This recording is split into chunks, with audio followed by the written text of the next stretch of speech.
সম্মানিত ভিউয়ার্স, সবাইকে স্বাগত। আশা করছি ভালো আছেন, সুস্থ আছেন। আজ আমরা দুইটি সার্কুলার নিয়ে কথা বলবো।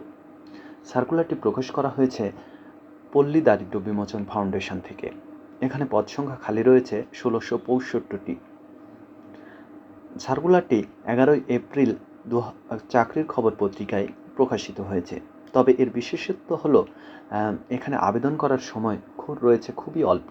চলুন দেখে নিই সার্কুলারের বিস্তারিত। পল্লী দারিদ্র্য বিমোচন ফাউন্ডেশন PDVF সার্কুলারটি প্রকাশ করেছিল। এখানে 2টি পোস্টে অনেকগুলো পদ সংখ্যা খালি রয়েছে। 1 নম্বরে রয়েছে উপজেলা দারিদ্র্য বিমোচন কর্মকর্তা, পদ সংখ্যা 155টি। শিক্ষাগত যোগ্যতা স্নাতকোত্তর বা সমমানের ডিগ্রি। সকল জেলার প্রার্থীগণ আবেদন করতে পারবেন। 2 নম্বরে রয়েছে মাঠ কর্মকর্তা, পদ সংখ্যা 1175 জন, অনেকগুলো। শিক্ষাগত যোগ্যতা স্নাতক বা সমমানের ডিগ্রি। এখানেও সকল জেলার প্রার্থীগণ আবেদন করতে পারেন। আবেদন করা যাবে pdbf.teletalk.com.bd এই ওয়েবসাইটে গিয়ে।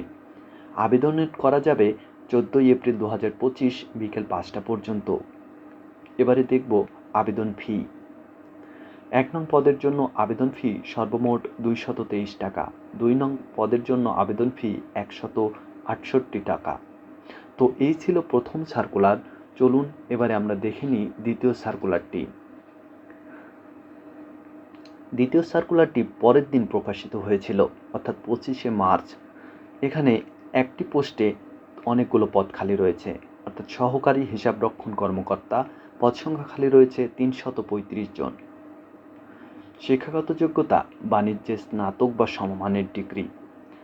বাংলাদেশের সকল জেলার প্রার্থীগণ আবেদন করতে পারবেন। এখানে আবেদনের অন্যান্য নিয়মাবলী প্রায় একই, তবে আবেদন করা যাবে 16 এপ্রিল পর্যন্ত। তো সম্মানিত ভিউয়ার, এরকম ভেরিফাইড করা চাকরির খবর সবার আগে পেতে সাবস্ক্রাইব করে আমাদের চ্যানেলের সাথেই থাকুন। ধন্যবাদ।